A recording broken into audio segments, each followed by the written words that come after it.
How to Talk to Anyone by Leo Lowndes is one of the most practical books for mastering human connection. The book shares 92 little techniques to build better relationships by making people feel seen, heard, and drawn to you without being fake. A quick note before we dive in, this video is created in cooperation with another book summary channel called Antidote. If you enjoy this video and would like to see more summaries similar to this one, then check them out. Link in the description. Part 1. You only have 10 seconds to show you're a somebody. More than 80% of someone's first impression of you comes from how you look and how you move, not what you say. In those first few seconds, your posture, energy, and body language send loud signals: confident, nervous, forgettable, impressive. It happens fast, and it happens automatically. So how do you make that first snapshot work in your favor? Technique 1. Make your smile feel personal. A smile can say more than 1,000 words, but only if it's the right kind of smile. See, not all smiles are equal. A nervous giggle, weak. A fast flash, feels fake. A tight, polite expression, cold. To really connect, to make someone feel like they matter, don't smile the instant you see them. That makes it feel automatic, like you'd smile at anyone who crosses your path. Whether you're meeting someone at a networking event, walking into a room, or just running into an old friend, pause for just a second. Look at their face. Take them in. Let them feel seen. Then, and only then, let your smile appear. That tiny delay does something powerful. It makes your smile feel real, personal, earned, meant just for them. And people feel that. In fact, that half-second pause can make the difference between nice and wow, I felt a connection. Because when your smile doesn't feel automatic, it feels authentic. Technique 2. Hold eye contact a little longer. Want to come across as more intelligent, trustworthy, and charismatic without saying a word? Use your eyes. Research shows that people who maintain steady eye contact during conversation are seen as more competent and confident. Because real focus is rare, most people glance, nod, shift, and blink through conversations. But if you want to stand out, you maintain eye contact. The idea? Imagine your eyes holding theirs like Velcro, soft but hard to pull away. You don't just watch while they speak. You hold their eyes a moment longer even after they've finished. And when it's time to look away, don't break eye contact too suddenly. Let it drift gently, like a ribbon slowly coming loose. This small act creates a big impression. It makes people feel truly seen. It builds a quiet sense of connection. And in a world full of distractions, that kind of attention leaves a mark. Technique 3. Make someone feel seen in a crowd. Imagine you're standing in a small group at a party. Someone's telling a story, but your attention is elsewhere. Across the circle, one person catches your eye. You're watching how she reacts, not staring, just holding her eyes a moment longer than expected. She notices. You don't say anything, but the message is clear. You're the one I'm paying attention to. Even in a crowd, you stand out. That quiet focus stays. It stirs something, because sometimes connection doesn't start with words. It starts with a look that doesn't let go. And science backs it up. Studies in nonverbal communication show that sustained eye contact increases heart rate, raises levels of phenylethylamine, the brain chemical linked to feelings of love and desire, and triggers emotional arousal. In other words, that steady eye contact triggers a real physical response. It builds attraction and emotional intensity. But a word of warning: used wrong, this can backfire. If there's no mutual interest, it comes off as intense, awkward, even a little arrogant. So pay attention to their vibe.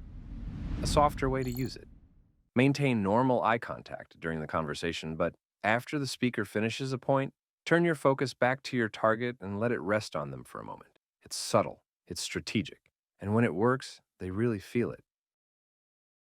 Technique 4. Use posture to project confidence. Confidence isn't just something you feel. It's something people see before you even open your mouth. When you're feeling good, your body shows it automatically. Your head lifts, shoulders roll back, chest opens up. And just like that, you project confidence, presence, and self-respect without saying a word. But what if you're not feeling it? What if you're nervous, tense, or just tired? That's where posture becomes your secret weapon. Because the way you hold yourself doesn't just reflect how you feel, It can actually change how you feel. Good posture makes you look more powerful, but it also makes you feel more powerful. So here's a trick to lock it in. Every time you walk through a doorway, imagine there's a leather strap hanging just above your head. Now, bite down on it. Yep, seriously, picture yourself grabbing it with your teeth. It's just high enough that it pulls your head up, straightens your spine, rolls back your shoulders, and lifts your whole frame into alignment. It's a small mental cue, but it creates a full body reset. And if you do it often enough, your posture shifts automatically. You'll start walking into every room looking calm, composed, and quietly confident. Technique 5. Give them your whole presence. You never get a second chance to make a first impression, and most of that impression happens before you even speak. When you meet someone new, your body language tells them everything, how you see them and how they should feel about you. That impression starts the second they lay eyes on you. So, next time you're introduced to someone, don't just turn your head, turn your whole body toward them. Face them fully, like they're the only person in the room, and then smile, not a quick, polite one. Give them the kind of smile you'd give a little kid who just ran up, looked up at you, and smiled up at you. Why does this work? Because it taps into something deep. No matter how old or successful we get, we all crave that kind of attention. Focused, undivided, personal. And when you give it, when you pivot fully towards someone, you're not just being polite. You're saying something without words. You matter. You have my full attention. Most people don't get that kind of presence, especially from strangers. And that's exactly why it hits so hard. Technique 6. Treat strangers like old friends. Trying to apply all the techniques you've just learned can feel awkward at first. You're thinking about your posture, your smile, your eye contact, and suddenly, instead of coming off confident, you look tense, distracted, and even a little cold. So how do you stay natural while using everything you've learned? Here's a mindset shift that changes everything. Act as if the person in front of you is an old friend, not just someone familiar, but someone you really missed. A close friend you haven't seen in years, someone you're genuinely happy to see again. Just picture that feeling and watch what happens to your body. Your eyebrows soften, your posture opens up, your tone becomes warmer, and even your toes turn toward them as your whole body leans in. You don't need to fake anything, your brain does it for you, because how you think shapes how you move. When you feel warmth, you show warmth, and the person across from you feels it too. But here's the best part. This isn't just for them. It helps you too. According to research in social psychology, when you act like you like someone, you actually start to like them more. That's a self-fulfilling prophecy, and it works. So next time you meet someone new, especially when you feel out of place, use this trick. Greet them like an old friend. Technique 7. Steady body, strong presence. If you want to be taken seriously, your body has to match your words. Because if you're fidgeting, people notice. Shifting in your seat, touching your face, scratching your head, all of it sends a silent message. I'm unsure. Even if you're calm inside, fidgeting tells a different story. Psychologists have found that people instinctively associate fidgeting with lying, nervousness, or insecurity, even if that's not what's really going on. That's why in big moments like job interviews, negotiations, or presentations, your best move is simple. Don't move. Let your nose itch. Let your collar feel tight. Let your foot fall asleep if it has to. Because how you hold yourself holds their attention. Touch your face, you look nervous.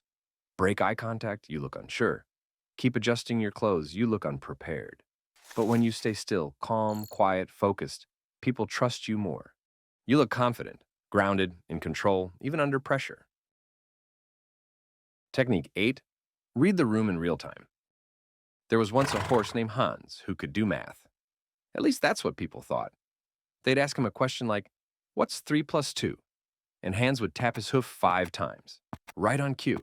Crowds were stunned. Scientists were impressed. Until they discovered the truth. Hans wasn't solving math problems. He was reading people. He picked up on subtle reactions, a shift in someone's face, a twitch of anticipation, a sign of approval. And that's when he'd stop tapping.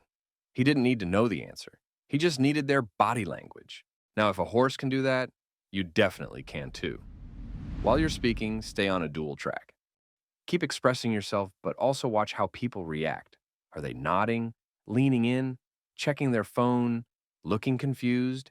These signals tell you more than their words ever will. And when you notice them, you can adjust, slow down, speed up, add a story, ask a question, whatever the moment needs. That's what great communicators do. They don't just talk, they tune in. And once you develop that sensitivity, people will say, "You always seem to know just what to say. You're incredibly intuitive." Technique 9. Play the scene in your head first. Before stepping onto the court, elite athletes don't just warm up their bodies, they warm up their minds. They visualize every move, the dribble, the pass, the crowd, the final shot. They see it, hear it, feel it before it even happens. And the craziest part? Their brains fire as if it's already real. Practicing in your mind prepares your nervous system to perform better. And the same goes for you, in any social setting. Before you walk into that room for a meeting, a party, or an event, take a moment to visualize who you want to be. See yourself walking in with strong posture. Feel the confidence of your smile. Picture yourself making eye contact, shaking hands, speaking with ease. Visualize that version of you. And it works because your brain doesn't always distinguish between real and imagined experiences. So when you visualize that version of you and the moment finally comes, your body relaxes. Your voice comes out smoother, you speak with better timing, and people feel your presence. That's the core of this technique. Visualize your best self, then let your actions match that image. You don't need to fake anything. You just need to see it first, and the rest will follow. Part 2. What do I say after I say hello? You've made a strong first impression. Now what? Most people freeze after hi. They overthink what to say next. But the secret isn't saying something brilliant. It's sounding natural, confident, and curious. In this part, you'll learn how to keep any conversation going without awkward silences or fake small talk. Technique 10. Match their mood first. Picture this. You're at a networking event. You turn to the person next to you, ready to say something, but he's quiet. Eyes down, phone in hand, no energy. You were about to make a joke, but something tells you to pause. That instinct? That's the mood match. We've all been there, trying to start a conversation with someone new and not knowing what to say. You think, should I comment on the food? Ask what they do? That's the small talk phase. It's how we start conversations. Not deep or meaningful, but a bridge to something more real. But here's a powerful shift in mindset. Small talk isn't about what you say. It's about how you make people feel. And the fastest way to make someone feel comfortable is to match their mood. Before you say anything, take a second to scan their energy. Are they upbeat and bubbly, calm and serious, quiet and withdrawn? Then mirror it, just enough to show you're on the same page. Not fake, not exaggerated, just tuned in. Because real connection starts with emotional alignment. People instinctively trust those who feel in sync with them, in tone, pace, and energy. It's like music. If someone's humming a soft melody and you come in blasting heavy metal, it breaks the mood. But if you match their tune, even briefly, you build harmony. Then, gently, you can guide the rhythm. That's what great communicators do. They don't force the moment. They match it and then lead. Technique 11. It's not what you say, it's how. You walk into a room, meet someone new, and your mind goes blank. You don't have a clever line, no deep insight, just nice weather today. And that's okay, because you don't need the perfect opening line. You just need to sound like you actually care. People don't remember the words, they remember the vibe, the energy, the way you made the moment feel. Even a basic comment can land if it comes with warmth and presence. When two strangers meet, there's tension, a little wall of mistrust. But if you bring relaxed energy and genuine curiosity, that wall starts to fall. That's what makes you feel interesting, even before the conversation gets interesting. And when they respond with something clever or playful, match it. Because good conversations don't start with brilliance, they start with presence.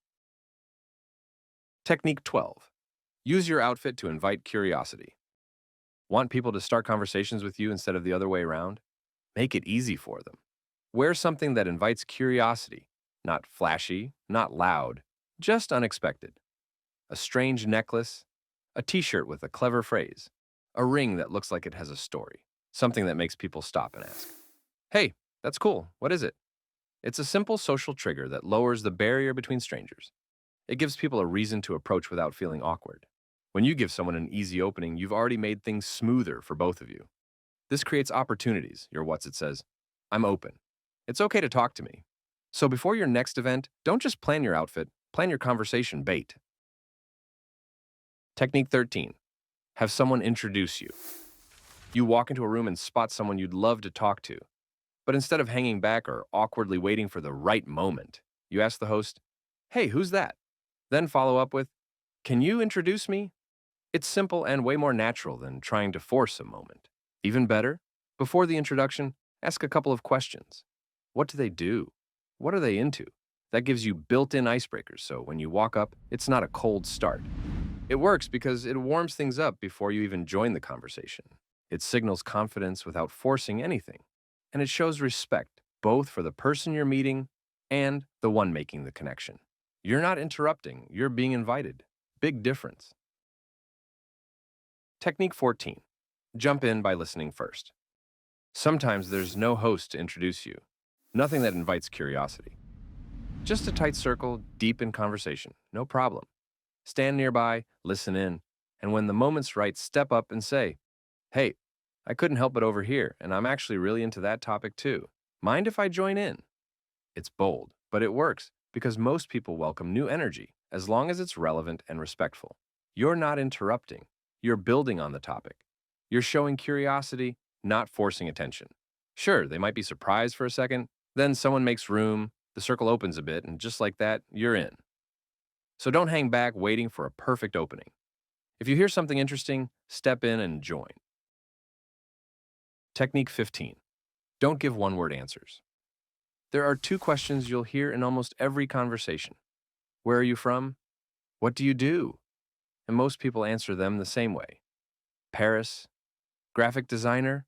Not much to work with, right? And that's the problem. The conversation dies right there. So here's the fix. Never give a naked answer. Dress it up.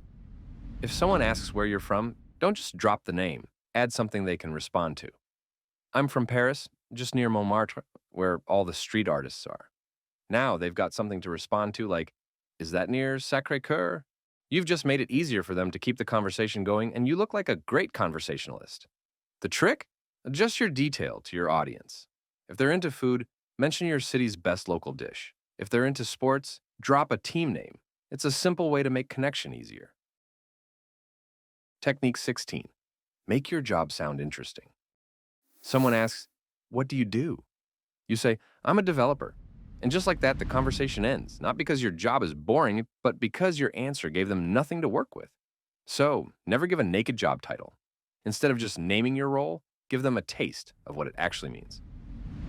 I'm a developer. I help startups turn raw ideas into clean, fast apps. That detail gives people something to ask about. It invites curiosity. It creates connection. Because unless they're in your industry, your job title doesn't mean much. So don't drop a label and expect engagement.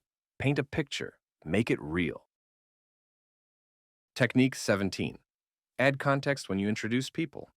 There's a right way to introduce people, and then there's the lazy way. Lazy sounds like this. Hey, Alex, meet Sarah. Silence, awkward nods, two polite smiles, and nothing to go on. Here's how to do it right. Never introduce people without context. Give them something to build on. Alex helped me launch my podcast. He's a genius with sound. Sarah's an illustrator. Her work's got this wild, surrealist vibe. Now they've got common ground, something to start with. So whether it's at a party, a meeting, or a casual coffee shop meetup, don't throw people together and hope for the best. Add a hook. Mention a hobby, a strength, or something they share, because a strong intro sets people up to connect. Technique 18. Listen for hidden clues in what they say.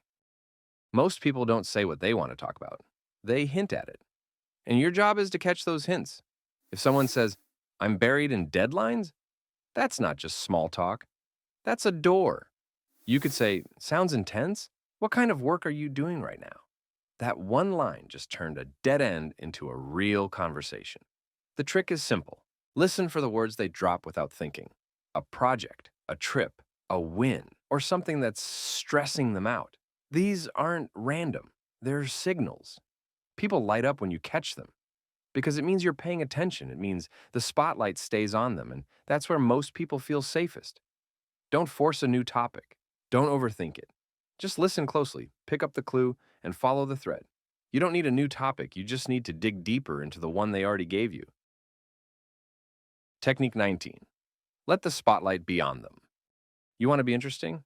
Let the other person feel interesting. When you meet someone, picture a giant spotlight between you. When you talk, the light's on you. When they talk, the light's on them. Now, here's the move. Keep the spotlight on them. Ask good questions. Say their name once. Echo back what they just said. Follow up with curiosity, and they'll feel seen, heard, and valued, even if you barely say a word. The best part? They'll walk away thinking you were great to talk to, because people remember how you made them feel, far more than what you said. So next time you meet someone new, don't rush to talk. Turn the spotlight and let them shine. Technique 20. Parroting. You're talking to someone and then silence, nothing. You nod, they pause. You've got nothing. Here's your rescue move. Repeat their last word or phrase like a parrot. Imagine this. I just got back from Argentina. Argentina? Yeah, I spent 2 weeks hiking the Andes. It was unreal.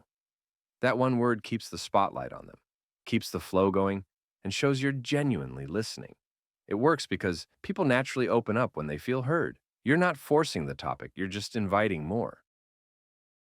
Technique 21. Encore. Want to energize a group or keep a conversation alive without doing all the talking? Use this move.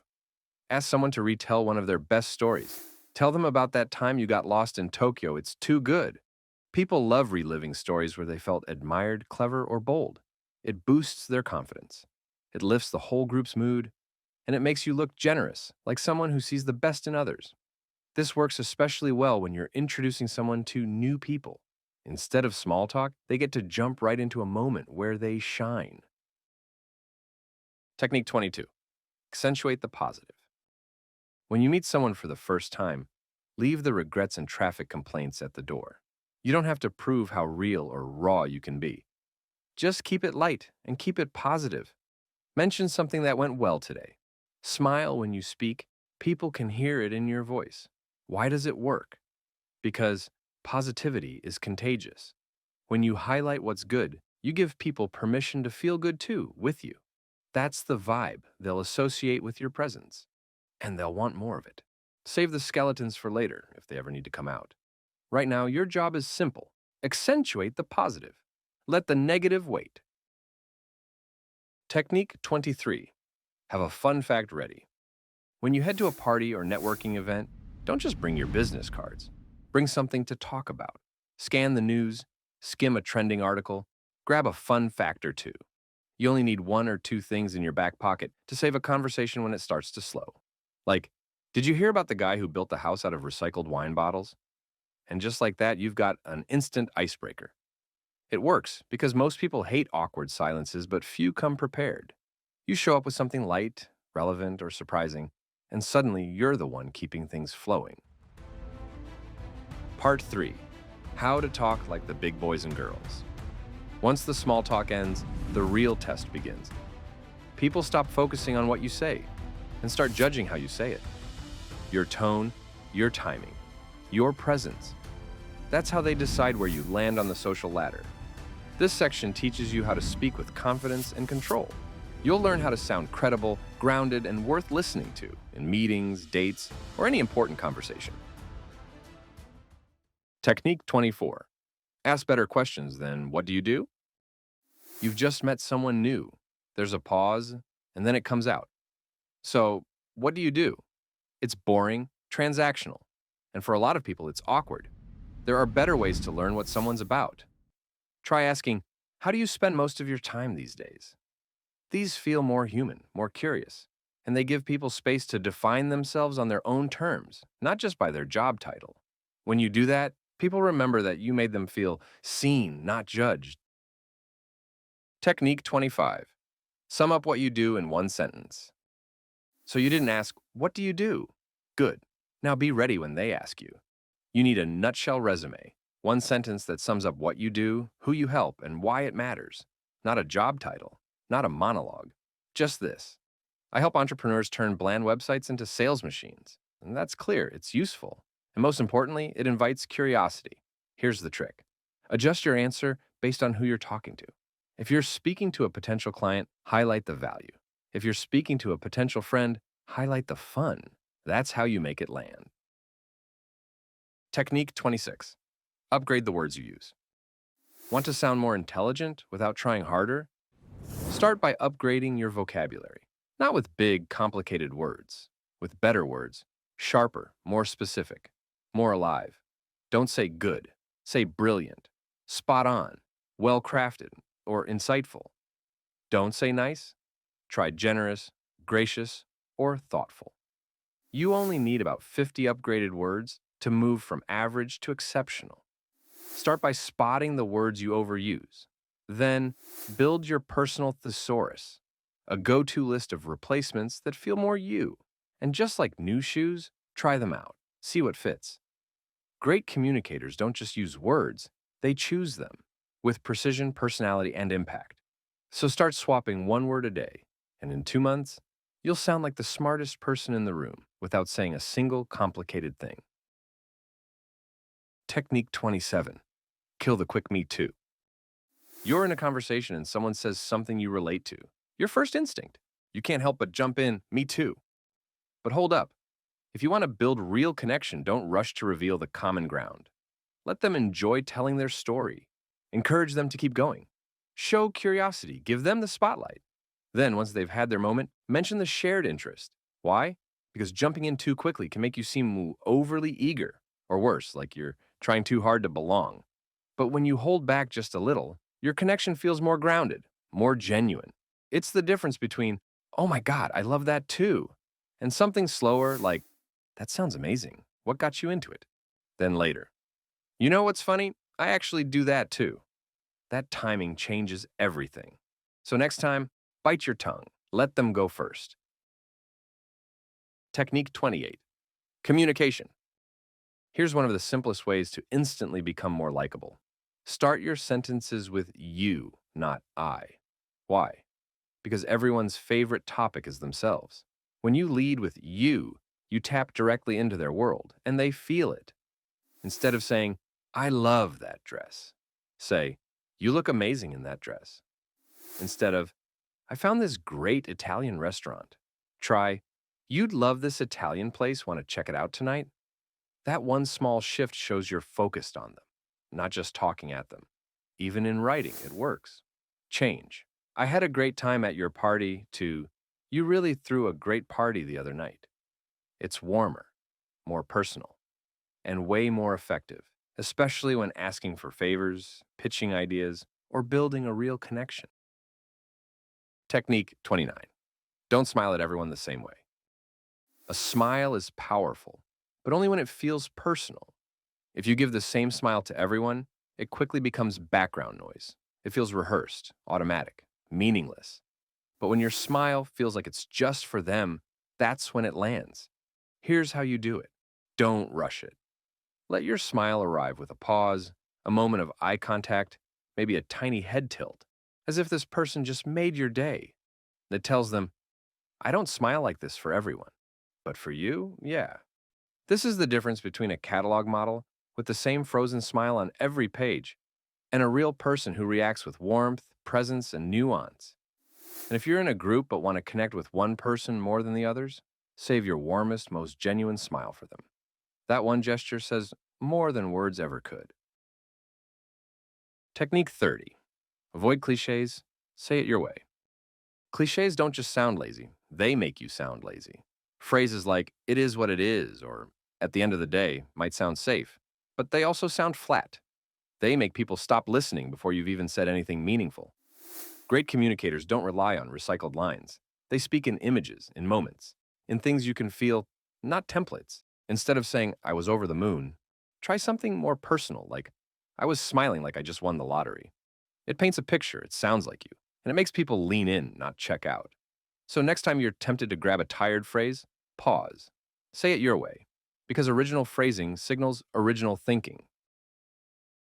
Technique 31. Speak in phrases that stick. Want to sound clever, sharp, and charismatic, even in everyday conversations? Then talk like a jawsmith, not a wordsmith. That's someone who writes well, but a jawsmith speaks well. They craft phrases that pop, stick, and land with impact. Great speakers don't use fancier words, just better phrasing. They use rhythm, metaphor, and contrast to make simple ideas unforgettable. Instead of, I was really nervous, say, I felt like I was walking a tightrope over a shark tank. Instead of, she's smart, try, she's got a brain that runs faster than Google. Lines like these paint pictures, and people remember pictures. So build your own little collection. Funny lines, sharp turns of phrase, lines that stick. Memorize a few, invent a few. Let them roll off your tongue when the moment feels right. Just make sure they're relevant. Because when humor and insight come together, people lean in, they smile, and they listen longer. Technique 32. Be direct, not vague. Ever catch yourself softening your words to sound polite? Like saying, yeah, it's challenging instead of just saying, it's difficult. Or calling someone financially comfortable when you really mean rich. You do it because you think it sounds nicer. But avoiding clear words doesn't make you polite. It makes you vague. And vague doesn't build trust. When you hide behind euphemisms, you don't sound considerate. You sound unsure. If something is hard, say it's hard. If a deal fell apart, say it. Not that it evolved. People respect clarity. It shows you're confident. Honest, that doesn't mean you need to be rude. It just means stop dressing your message in fluff. Because when your words are clear, your intent is clear. And in communication, clarity is credibility. Technique 33. Don't joke at someone else's expense. Ever made a joke that got a laugh but left someone a little quiet? That's the danger of teasing. It might seem harmless, even fun. But when the punchline comes at someone else's expense, it usually backfires. Sure, you might get a quick laugh, but at what cost? You risk looking insecure, or worse, like someone who tries to feel bigger by making others feel smaller. Especially when you're around new people. Teasing is a gamble. What you see as playful might feel like an attack to someone else. You might mean it as a light joke, but they might hear it as criticism or even a warning. This person might laugh at me next. The truth is, confident people don't need to poke fun to connect. They build connection through respect, not mockery. They earn trust first and joke later, once they know the relationship is strong enough to handle it. So skip the sarcasm. Instead of going for the cheap laugh, go for something real, a genuine comment, a shared experience, or a simple question. It makes people feel safe around you, and that's what really makes you someone they want to be around. Technique 34. Focus on how your words are received. Delivering bad news isn't the problem, it's how you deliver it that makes all the difference. You might think you're just stating facts, being honest, or keeping things neutral. But in communication, your intention doesn't matter nearly as much as the other person's interpretation. People don't respond to logic. They respond to how it feels. So next time you have to deliver bad news, feedback, or anything emotionally loaded, don't just focus on getting it off your chest. Focus on the impact on the other person. Watch their reaction. Are they tensing up, fidgeting, going quiet? That's the sign it's time to adjust. Slow down. Soften your tone. Add a little warmth or empathy, even if the message itself can't be softened, because how you deliver the message determines how well they hear it. Think of it like passing a ball. A good thrower doesn't just send it in a straight line. They aim for the receiver. They match the pace and the distance. Same with communication. It only lands when it's delivered in a way they can receive. So, before you speak, ask yourself, where are they emotionally right now? That's what great communicators do. They don't just speak, they deliver. Technique 35. Stand your ground with calm repetition. You've already said no. You've already explained, but the other person keeps circling back, pushing, prying, pressing for more from you. That's when the pressure starts to rise. Most people either give in, lose their composure, or start over-explaining. Don't. Instead, do what high-level communicators do. Pick your response and repeat it, word for word, same tone. No new explanations, no added emotion, just the same line. I've already shared where I stand. And say nothing. Let the silence speak. It's calm, it's clear, and it works. This subtle repetition sends a powerful message. I'm grounded. I've already answered. I'm not budging. Because you're not escalating, it doesn't invite conflict, just quiet persistence. Eventually, the pressure fades and the conversation shifts. Used well, this is one of the most respectful and effective tools to protect your time, energy, and peace without raising your voice or breaking the connection. Technique 36. Respect, don't idolize. You meet someone you admire, a best-selling author, a CEO, a celebrity. Your heart's beating fast, your brain's racing. You want to say something, anything, that doesn't come off as awkward. So, what do? Here's what not to do. Don't shower them with compliments. Don't go on and on about how amazing they are or how much their work changed your life. It might feel sincere, but it puts you in the position of a fan, not an equal. Instead, keep it cool. Mention something specific you appreciated, ideally something recent. Maybe their latest podcast got you thinking, or a line in their book hit you at just the right moment. Be brief, be real, then move on. That shows respect without putting them on a pedestal. It says, I respect you, but I'm not here to idolize you. I'm someone worth talking to. Because big players don't try too hard to impress. They connect calmly, confidently as equals. Technique 37. Always say why you're thankful. Imagine someone holds the elevator for you. You rush in, say thanks, and stare at the numbers. He nods. The moment's gone. Now imagine this instead. Thanks for holding that. That was close. They smile. You both feel it. That's the difference. Gratitude isn't just about saying thank you. It's about making someone feel appreciated. Saying thank you is a good start. Sure, it's polite, but on its own, it's forgettable. If you want your appreciation to actually land and last, don't let your thank you stand alone. Always add a reason. Thanks for waiting for me. Thank you for trusting me with that. That small detail shows you noticed. Not just the action, but the effort. It tells the other person, I saw that, I appreciated it, you mattered. When your thank you has meaning, it turns into a moment of recognition. Part 4. How to be an insider in any crowd. Walking into a group where everyone seems to get it, except you, is intimidating. But you don't need to fake confidence or pretend to know it all. This part is about learning the right cues, terms, and questions to blend into any group, fast. So you go from outsider to insider in minutes. Technique 38. Expose yourself to new worlds. Ever been in a conversation where you had nothing to say? Different world, different background, total blank. Most people only know how to talk about what they already do, their hobbies, their job, their usual circle. So when they meet someone from a different world, they hit a wall. Here's how to fix that. Once a month, try something completely outside your routine. Take a dance class. Attend a lecture on astrophysics, even if you don't understand half of it. Go to a jazz night, even if you don't know a single song. You're not doing it to become an expert, just to get exposure. Because with just one experience, your brain picks up 80% of the language and context you need to hold a basic conversation. And suddenly, when you meet someone who is in that world, you don't blank out. You ask sharper questions, you relate faster, you connect. And the more diverse your experience is, the more connected you become to anyone, anywhere. Technique 39. Learn a few words from their world. Want to make people feel like you're one of them? Then speak their language, even just a little. Every profession, hobby, or group has its own jargon.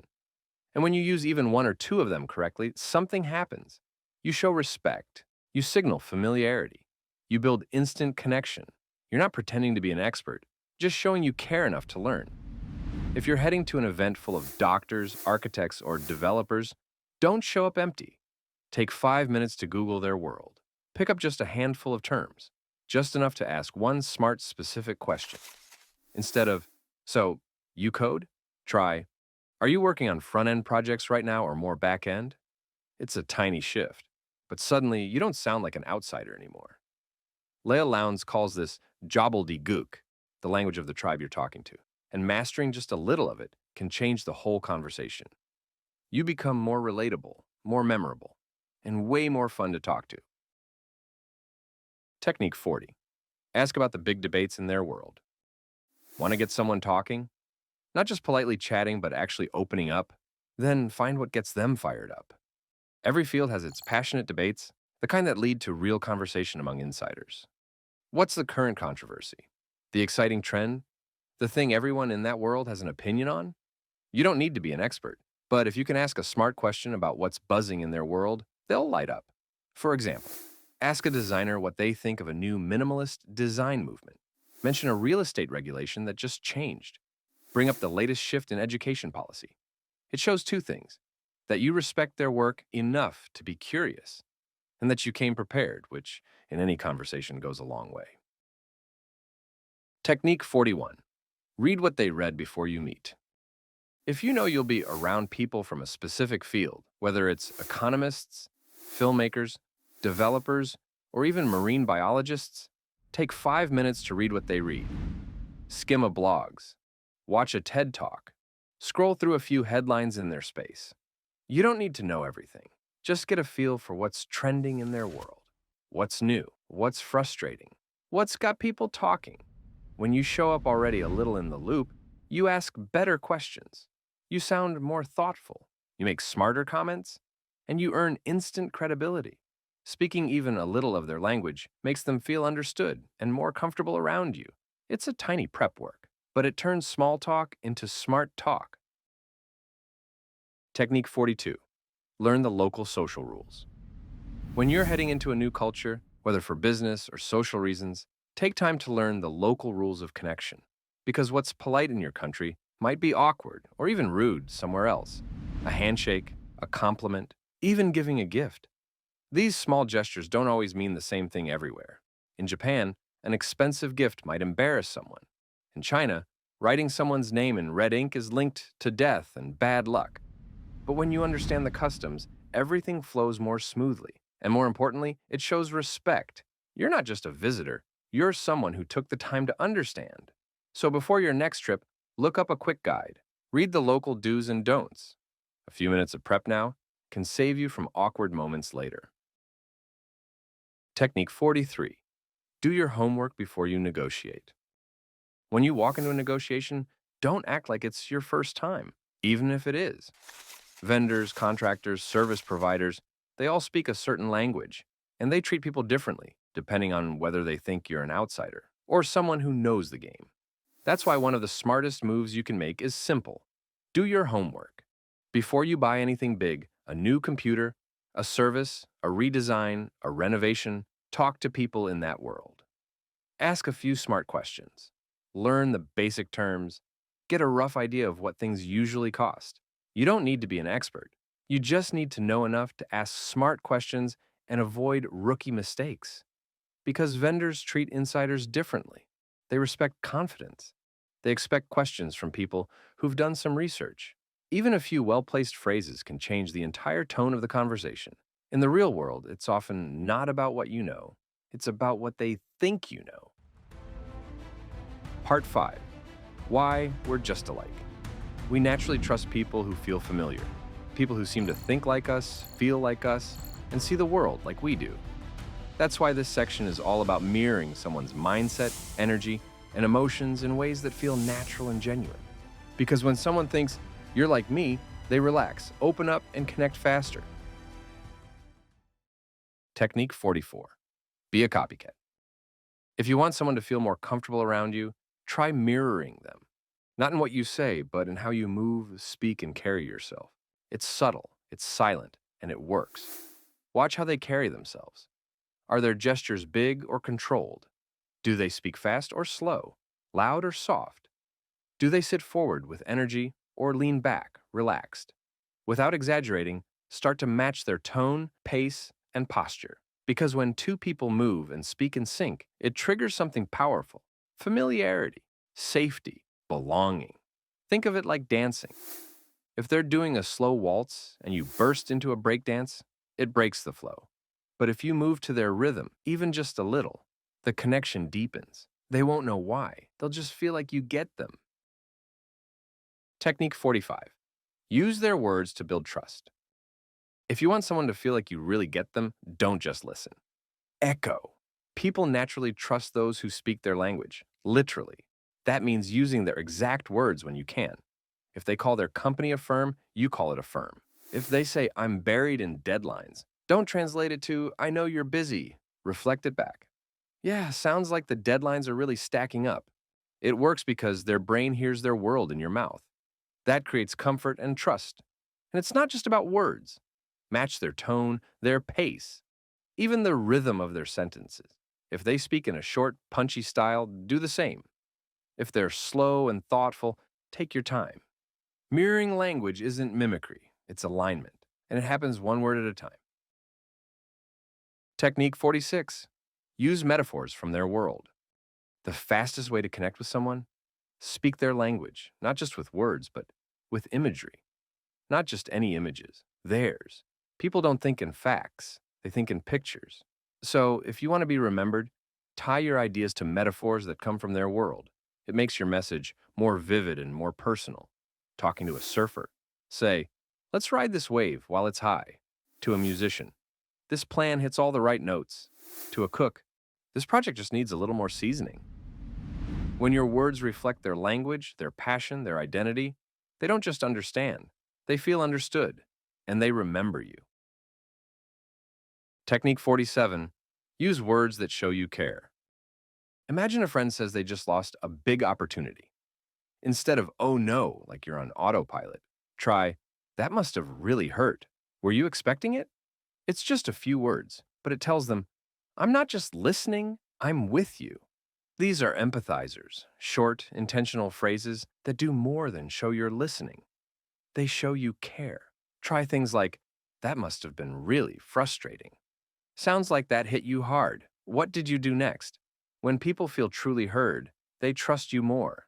They open up. They remember you. Technique 48. Match their sensory language. Everyone experiences the world through different senses. Some people need to see things. Others need to hear them. And some have to feel them out. If you want to make someone feel instantly understood, mirror their dominant sense. The trick? Listen to the words they use. People give themselves away without realizing it. If they say, "I see what you mean," they're visual. Use phrases like, "That paints a clear picture," or "I can see that." If they say, "That sounds good," they're auditory. Try, "That sounds right," or "I hear you." If they say, "I've got a gut feeling," or "It just feels right," they're kinesthetic. Try, "That feels like the right move," or "I get where you're coming from." It's called sensory matching, and it works fast, because when someone hears their own language reflected back to them, it clicks. They don't just feel heard, they feel seen, felt understood. And that's one of the fastest ways to build trust and connection without saying much at all. Technique 49. Say "we" to feel like a team. Want to make someone feel closer to you, even if you just met? Use the word "we." When two people say "we" or "us," it sends a strong signal. We're not strangers. We're already a team.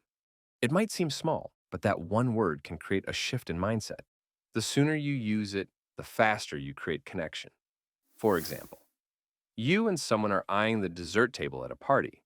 Don't say, "This looks great." Say, "Looks like they're trying to make us gain 5 kilos tonight." That one word "us" creates shared language. Shared language creates shared experience. And shared experience builds trust. Whether you're saying, "We've got a good rhythm going," or "This would be perfect for us," that early "we" is a shortcut to connection. Technique 50. Create a shared moment on the spot. Want to turn a stranger into a friend faster than usual? Give yourselves a shared past instantly. It doesn't need to be deep or dramatic. It just has to be mutual. Just notice something you both experienced in the moment and turn it into a shared reference. Like, "I feel like we're the only ones here who dressed up," or "I thought the music was going to blow the speakers." It might seem small, but those small observations do something powerful. They create instant history, a sense of we've already been through something together, and that turns small talk into connection. Next time you see them, bring it up again. "Hey, remember that insane dessert at last week's event?" That one callback becomes an in-joke, and those in-jokes become glue. That's how small moments become the start of real connection. Part 6. The power of praise, the folly of flattery. Compliments can unlock trust or kill it. This part breaks down how to praise someone in a way that feels real, thoughtful, and memorable. You'll also learn what research says about who compliments land best from, and how to avoid sounding fake, even when you mean it. Technique 51. Let praise reach them indirectly. Sometimes saying a compliment directly can backfire. The person might question your motives. Are you being sincere? Or just trying to get on my good side? That's why this technique works so well. If you want your praise to truly land, don't say it to the person directly. Instead, say it to someone else who you know will repeat it. When someone overhears that you said something kind about them and you didn't say it to their face, it feels more genuine. Because they weren't supposed to know, that makes it feel honest. It also saves you from sounding like someone trying too hard to impress, and it leaves them with a lasting impression that you've probably praised them to others too. Technique 52. Deliver the compliment they didn't hear. Back in wartime, carrier pigeons braved storms and gunfire just to deliver a single message. Today, there's no battlefield, but your message still matters. Only now, it's not coordinates you're carrying. It's compliments. Whenever you overhear someone say something positive about a colleague, a friend, or even a stranger, don't keep it to yourself. Deliver it. Be the one who spreads the kind words. Hey, I thought you'd like to know, Sarah was really impressed with your report. Or, I overheard James say your presentation really nailed it. Thought you'd like to hear that. It seems small, but most people rarely get to hear the good things said behind their backs. So when you pass it along, it hits deeper. It doesn't just make their day. It makes you the kind of person people remember and trust. Because while everyone else spreads gossip, you spread gold. And in every room, people remember the one who brought them good news. Technique 53. Let compliments slip naturally. The strongest compliments often don't sound like compliments at all. They slip out naturally, as if you weren't even trying. That's what makes them powerful. Instead of saying, you look amazing, say something like, you've clearly been keeping up your routine. You look like someone who never misses a workout. This isn't just a compliment. It's an assumption of excellence. It feels spontaneous, real, like admiration just slipped out mid-thought. And that's why people believe it. People are more open to praise when it doesn't come with a spotlight. No big declarations, no awkward thank you dance. Just a quiet signal that says, I noticed something great. But timing and tone matter. Because if you're clumsy or backhanded, it'll blow up in your face like saying, for someone who's usually quiet, you're surprisingly interesting. Sounds like a compliment, but it lands like an insult. So here's the move. Let your admiration feel unintentional. Let it slip into the conversation like it just popped into your head. Because when it feels real, it sticks. Technique 54. Make praise feel unintentional. The compliments people remember most are the ones you didn't mean to give. They slip out mid-thought, like something you didn't mean to say out loud, and that's what makes them land. This trick is simple. Bury the praise inside a bigger point, as if it just came out naturally. Like this. Well, you probably wouldn't have made that mistake. You're way too sharp for that. It doesn't feel like flattery. It sounds honest, like you couldn't help but say it. And that's what makes it land deeper. Technique 55. Give the one compliment they'll never forget. Want to make sure someone never forgets you? Then don't give just any compliment. Give the compliment, the one that hits deep. It's not about saying something generic like you're smart or you seem nice. It's about noticing a genuine quality, the kind most people overlook. You might say, that question you asked earlier completely changed how I looked at the topic. It lands because it's specific. It only applies to them. Private. Shared one-on-one, not performed for attention. Credible. It feels earned, not exaggerated. Rare. They've probably never heard it before. The best time to give it? Right at the end of the conversation, when they least expect it. Say their name, look them in the eye, and share the one thing you noticed about them, something uniquely them. It only takes a few seconds, but it's the kind of moment people carry with them for years. Technique 56. Give small, sincere compliments often. Never underestimate the impact of a quick, sincere compliment. You don't need a big moment or a perfect speech. Sometimes just a few words are enough to make someone's day. Nice work. You really nailed that. You look sharp today. These quick compliments may seem small, but they stick with people. People often wonder silently, did anyone even notice? And those words say, yes. You don't have to wait for a big win or a dramatic reveal. Just drop small bits of recognition throughout the day, at work, at home, in line, at the coffee shop. Each little moment might feel small at the time, but over time, They build loyalty, connection, and trust. Technique 57. React with instant praise. Right after someone does something great, they're riding that emotional high. That is your moment. Timing is everything with praise. It loses power the longer you wait. But in that instant, a genuine reaction hits hardest. So react immediately. Don't overthink it. Don't hold back. Let your genuine reaction slip out. Wow, that was incredible. Wait too long, and it sounds calculated. But in the moment, it feels honest and unforgettable. Technique 58. Accept praise, then reflect it back. When someone gives you a compliment, don't brush it off or get awkward. That's what most people do. They deflect praise. But confident people do something different. They reflect it. So when someone says, great presentation, don't say, oh, it was nothing. Don't wave it away like it doesn't matter. Instead, say, thanks, your question at the end really helped bring it all together. Now you've done two powerful things. You received the compliment with grace and kept the moment alive by giving genuine appreciation in return. Think of it like a boomerang. You catch the compliment, then return it with sincerity, not to flatter, but to offer recognition. Technique 59, the tombstone game. Everyone wants to feel seen for who they really are. Deep down, we all carry an image of ourselves, something we're proud of, something we want to be remembered for. Want to give someone the most powerful compliment they'll ever receive? Ask, if you could choose one sentence to go on your tombstone, what would it be? Or a softer version, what do you hope people remember you for? Their answer reveals what matters most to them, their identity at the core. Then, don't mention it again. Just remember it. Weeks later, when the moment is right, praise them for that exact quality. Not you're smart or you're kind. But if connection was their answer, say, you really bring people together. That's not a compliment. That's recognition. And it hits deeper than anything else you could say. Because you're not just praising who they are, you're affirming the version of themselves they most want to be. Part 7. Direct dial their hearts. When people can't see you, like on a call, your voice does all the work. This part teaches you how to make someone feel emotionally close, using just your tone, pacing, and phrasing. Because even without body language, you can still build real connection. Technique 60. Let your voice carry the emotion. When your face-to-face communication is a full-body experience, people can read your smile, your posture, the way you raise an eyebrow. But over the phone, none of that gets through.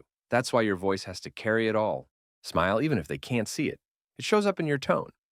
Use your hands when you talk. Your gestures will shape your rhythm, your pauses, your energy. Even your eyebrows matter.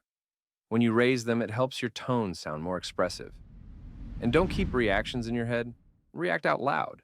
Nod silently in person. Say, got it, on the phone. Every nonverbal cue you'd give face-to-face needs a vocal version when you're not in the room. So turn your call into a performance, not exaggerated, just alive. Think of it like you're hosting a radio show for an audience of one. Bring a little more energy than usual, just enough to make your voice feel alive, even without body language. They won't see a thing, but they'll feel everything. Technique 61. Use their name to build connection. Want to make people feel instantly closer to you? Say their name. Not just once at the beginning or again at the end. Use it naturally throughout the conversation. Hearing your own name lights up your brain. It grabs your attention. It makes you feel acknowledged. And it builds warmth fast. In fact, using someone's name is the verbal equivalent of strong eye contact. It makes them feel seen. And when you're on the phone where body language disappears, this becomes even more important. So instead of just saying, thanks, say thanks, Michael. Instead of, I see what you mean, try, I see what you mean, Sarah. Just be careful not to overdo it. Used too often, it feels robotic. But used well, it builds trust, signals presence, and makes you more memorable. Technique 62. Light up when they show up. When someone walks up to you or gives you a call, your reaction is everything. Don't just greet them. Light up. Not with a fake smile, but with the kind of lift in your face that say, you just made my day. A warm, surprised tone, hey, I wasn't expecting you, so good to see you, creates instant connection. Because people remember how you react to them even more than what you say. That kind of welcome makes them feel important, valued, and seen. This technique is about rewarding people for showing up, not after the conversation begins, but in the very first second. That kind of reaction is rare, and when it's real, it's unforgettable. Technique 63. Screen calls without sounding cold. Let's say you're working at a front desk, assisting an executive. Sometimes someone calls asking to speak with a person who's not available, and you need to screen the call, but without making the caller feel shut out. What not to do? Ask coldly, "Who's calling?" Or, "What's this about?" It's cold. It feels like a gate slamming shut. Instead, soften the screen. Keep it warm and polite. Say something like, "Absolutely, I'll put you right through. May I tell them who's calling?" This does two smart things at once. One, you get the information you need. Two, the caller feels acknowledged, not interrogated. Now, even if the person isn't actually available, you follow up with, they've just stepped out for a moment. Can I take a message or have them call you back? You're still screening, but it doesn't feel like it. It feels like service. You create the experience of being welcomed and respected, even while protecting someone's time. Technique 64. Treat their inner circle with respect. Sometimes when you call someone, they don't pick up, but someone else does. Their spouse, assistant, a teammate. Don't ignore them. They're part of that person's inner circle, and how you treat them matters more than you think. A simple, polite greeting like, "Hi, I'm sorry to bother you," or "Thanks for picking up," sets the tone for the entire call. And if the person you're speaking with mentions their partner, their kids, or their dog, say something kind, even a quick, "Sounds like a great family," shows you're listening and you care. Because when you compliment someone's loved ones, you're subtly complimenting them by extension. You're saying, "I see what matters to you, and I respect it." And when people feel respected, they remember you in a good way. Remember, the person answering the phone may not be the decision maker, but they absolutely influence how the decision maker feels about you. Technique 65. Check in before you dive in. When you call someone, don't dive right into your message. Start with a simple check in. "Hey, is this a good time to talk?" That one line does a lot. It shows you respect their schedule, their space, and their state of mind. Because people color their time differently. Some are in green time, open, relaxed, ready to talk. Others are in red time, busy, distracted, mentally somewhere else. You never know if they're in a meeting, handling a mess, or taking a mental break. By checking in first, you let them decide if now is right or to reschedule without pressure. And if now's not a good time, they'll respect you more for asking. You avoid coming across as intrusive, and it sets the tone for better communication, where both sides are actually present. Technique 66. Let your voicemail sound alive. Your voicemail might seem like a small detail, but it sends a big message. It says more about you than you think. When someone calls and hits your greeting, what they hear shouldn't sound generic. If your tone is flat or your message hasn't been updated in weeks, it can feel like you've checked out. Instead, record a short, friendly, professional greeting and update it regularly. Even something as simple as, "Hi, it's Monday the 9th, I'll get back to you soon," shows you're organized, aware, and on top of things. And don't over-polish it. A little breath, a natural pause, even a slight imperfection makes you sound more human, more real. A fresh voicemail doesn't just say, "I'm organized." It says, "I show up." Technique 67. Leave a message that gets a response. When you leave a voicemail, you're not just dropping a message, you're auditioning. In fact, you've got about 10 seconds before they decide, do I want to call this person back or not? So, before the beep, take a breath, clear your throat, and when it's go time, sound like someone worth talking to. Deliver your message with energy, clarity, and confidence. Not flat, not robotic. Smile while you speak. People can hear it. Treat that beep like a casting call and make those 10 seconds count. Technique 68. Use casual language to get past the screen. Trying to reach someone important, but a secretary answers the phone? You've got one shot to sound like you belong or get screened out like everyone else. Skip the formal tone. If you say, "May I speak to Ms. Jenkins, please?" That's polite, sure. But they'll spot you as an outsider right away. Instead, go casual, like you're already in their circle. Say, "Hi, is she in?" As if you were old friends. That one word, "she," sends a subtle message. We already know each other. It sounds ordinary, but it's strategic. You're getting past the gate by sounding like you've already been inside. And if you're leaving a voicemail instead, don't just say, "Hey, call me back." Instead, add a touch of curiosity. "Hey, I had a quick idea you might like."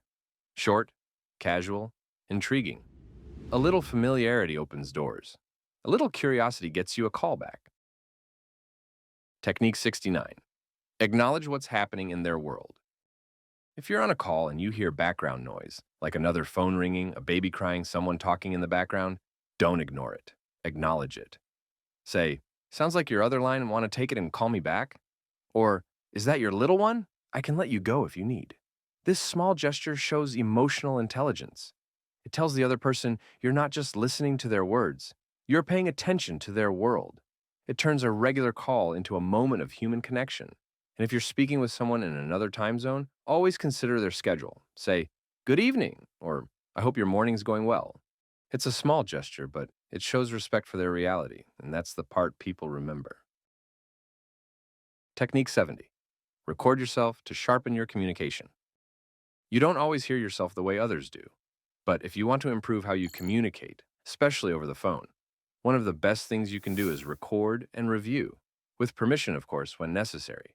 You miss a lot in the moment, but you catch everything in the replay. When you listen back, focus on tone. Did you sound calm, confident, interested? Pacing. Were you rushing, rambling, too flat? Warmth. Did you come across as someone who actually cares? Clarity. Were your points easy to follow? Just like athletes study game footage to sharpen their skills, great communicators study how they sound and grow from it. Part 8. How to work a party like a politician works a room. If you've ever felt lost at a networking event, this part is for you. You'll learn how to show up at any event with purpose, who to talk to, what to say, and how to make sure people remember you when opportunities come up later. Technique 71. Eat before you network. At a party, you have to choose. Are you here to eat or to connect?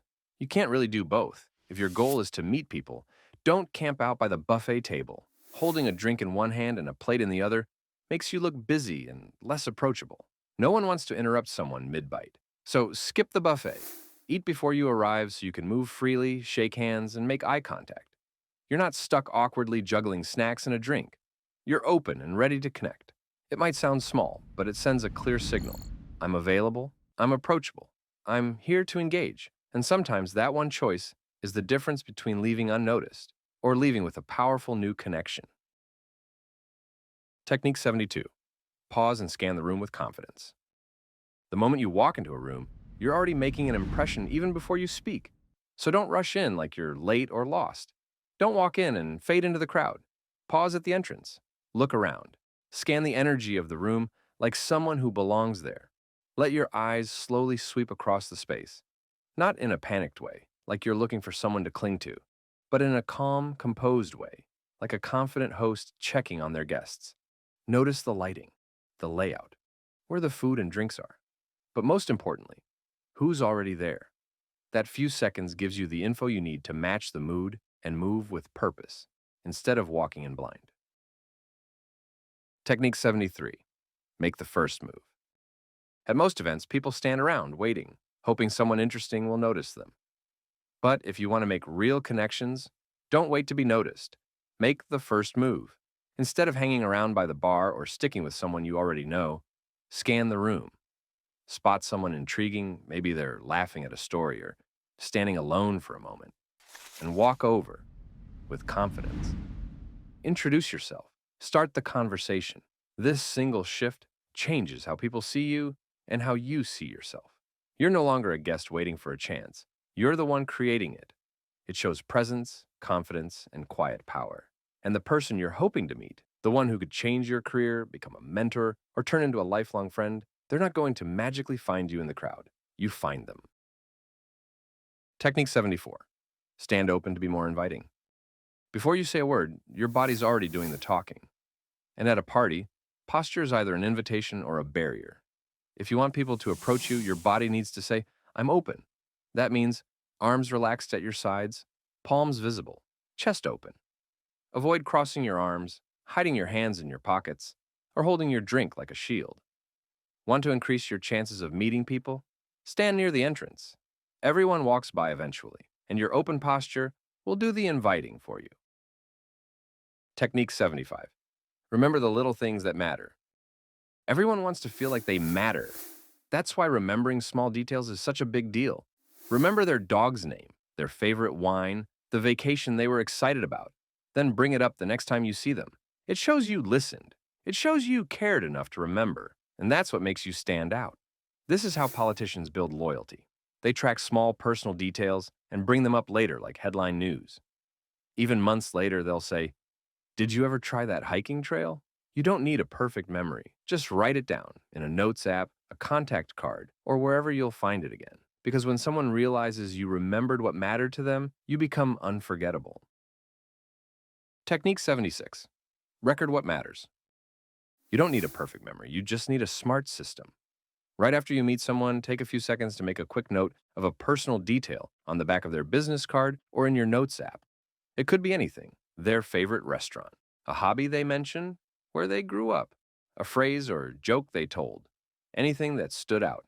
Then, next time you reach out, whether by phone, email, or in person, bring it up casually. "I finally tried that pizzeria you mentioned. You were right, it's incredible." That small moment of recognition has a big impact. Most people are used to being forgotten. So when you bring up something personal, even after weeks or even months, you stand out.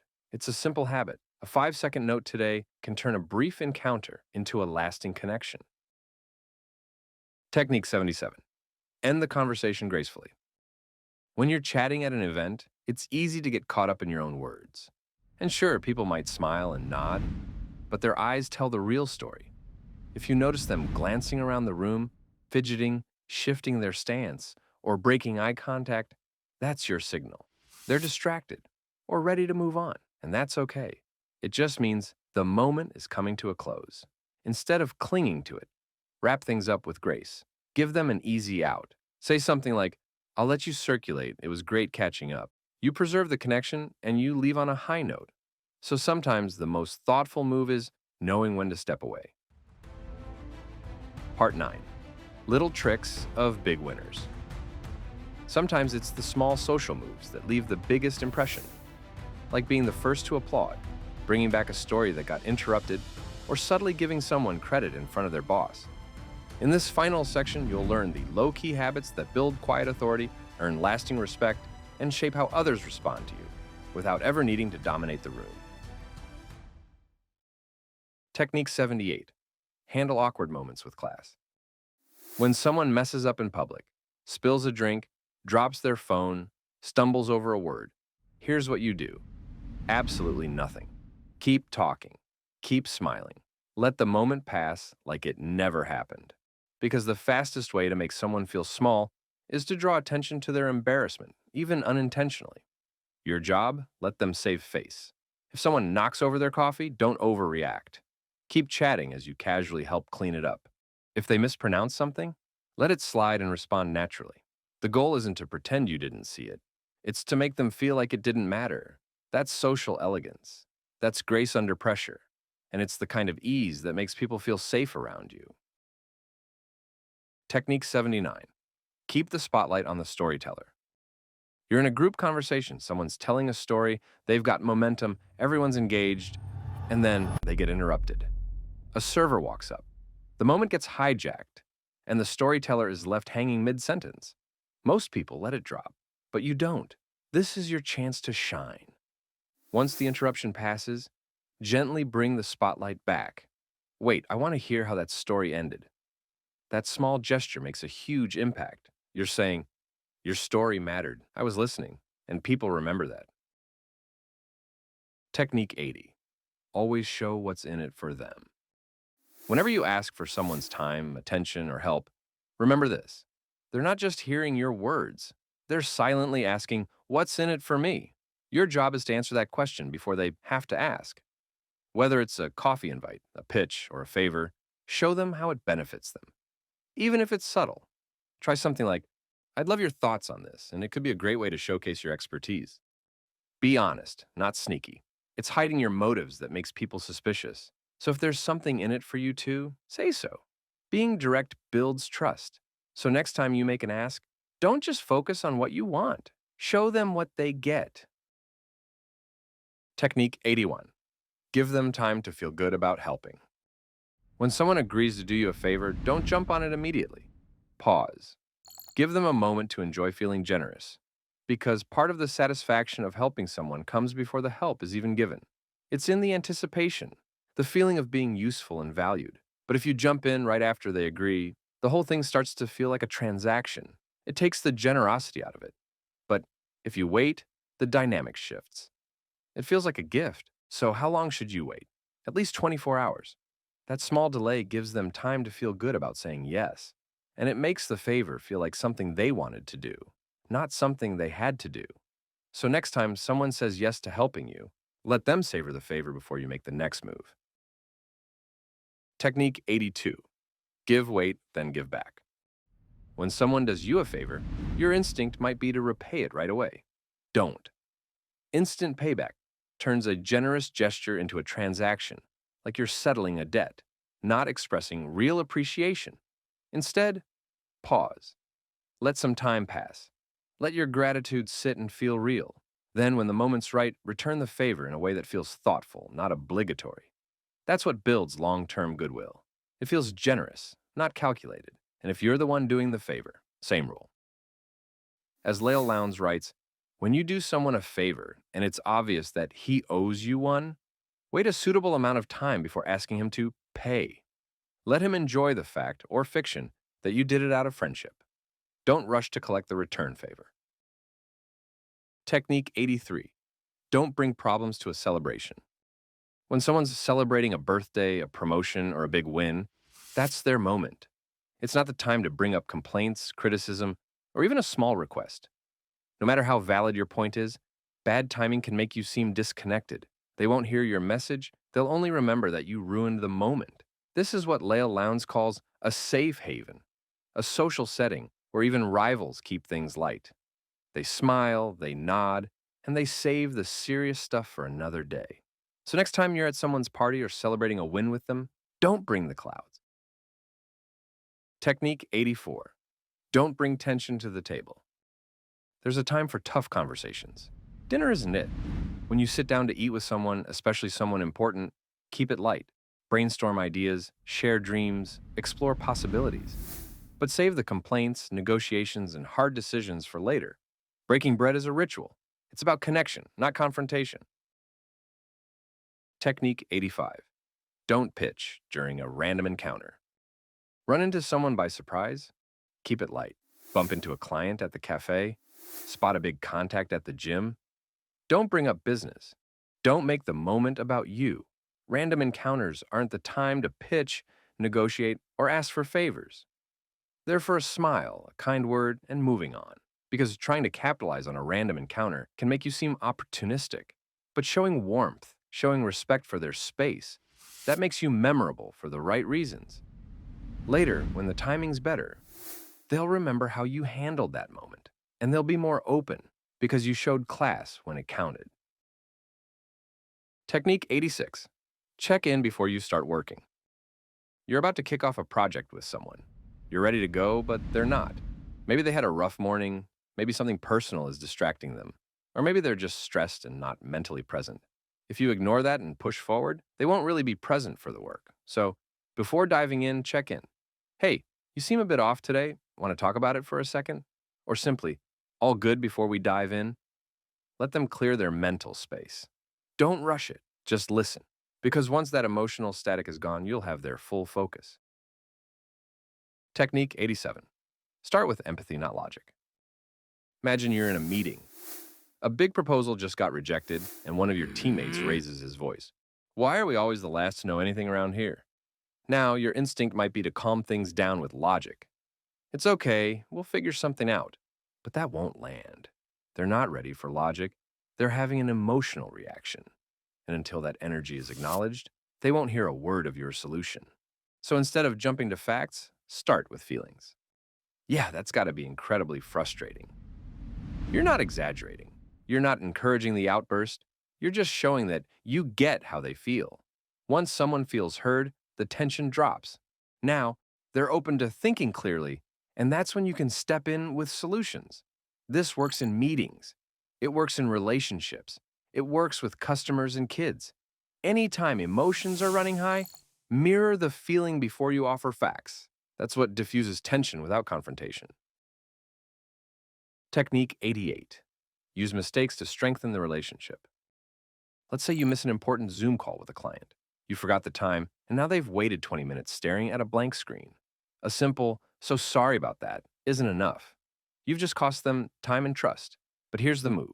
After your apology, offer them something unexpected. A free resource they'll value, a shortcut you found, a small upgrade, even a helpful article they'd actually use. Now, instead of walking away frustrated, they walk away with more than they expected. The goal isn't just to fix the mistake, it's to turn it into something they're grateful for. Actually, I'm kind of glad that happened. Small mistake, small win. Big mistake, big win. When done right, it doesn't just fix the relationship, it actually makes it stronger. Technique 89. Correct gracefully, not publicly. Imagine you're working on a team project, but in the meeting, your colleague pitches your idea as their own. You're angry, rightfully so. But instead of calling them out in front of everyone, you choose not to react. Later, you casually say, "Hey, I'm glad that idea landed well. Next time, maybe we can pitch it together." You just gave them a smooth way out, a way to save face without turning it into a public takedown. This isn't weakness. It's about strategy. You're showing you're not petty, impulsive, and not easily provoked. You protect your image while making your point. And if the betrayal is serious, you still walk away, but with your dignity intact. You don't give them the satisfaction of seeing you upset. You stay calm, and they never get another chance. Technique 90. Don't just thank, help them get recognized. Picture this. A receptionist goes out of their way to squeeze you into a packed schedule. Or a barista remembers your name and your exact order. Most people just say, "Thanks," and move on. But you're not most people. You pause and ask, "Hey, who's your manager? I'd love to let them know how great you were." Then you actually follow through with a quick email, a message, or even a handwritten note. It's simple, sincere, and specific. Now here's the real move. Copy the person you're praising. That one small detail makes all the difference. They don't just hear about the compliment, they see it. So does their boss. And suddenly, you've done something most people never do. You made them look good in front of the person who matters. That kind of praise is rare, it's generous, and it makes you unforgettable. Technique 91. Be the first to clap, nod, or cheer. Let's say you're sitting in a packed room, a presentation, a team meeting, or even a toast at a wedding. The speaker wraps up their point. Silence. Everyone's looking around, unsure what to do. You clap first. You nod with approval. You say, "Well said." That one gesture shifts the room. Others follow. The speaker relaxes. The energy lifts because you let it. Great communicators guide the mood, pace, and response of the crowd, even in casual settings. And when you're the one speaking, don't just talk. Guide how they feel. Use tone, pacing, and storytelling to bring people with you. Make them laugh. Make them pause. Make them lean in. That's how great communicators lead the room, not just fill it with words. Technique 92. Be aware of your social score. Life is a game and everyone has an invisible score floating above their head. Not a real one, but a social score. A scoreboard that's constantly updating based on how people perceive you. You walk into a room, one person speaks and everyone listens. That's the scorecard at work. In Japan, social rank is shown in the angle of a bow. The higher your status, the smaller your bow. In other cultures, it's more subtle. It shows in how people greet you, how closely they listen, whether they wait or interrupt, who takes the lead and who follows. Great communicators understand this. Before they speak, text, call, or even shake someone's hand, they ask themselves, who has more to gain here? Who's in the higher position socially, professionally, or emotionally? How do I raise my score? That number above your head is always in motion. Every word, every gesture, every interaction nudges it up or down. So play smart, stay aware, and when it matters most, make the move that keeps you in control.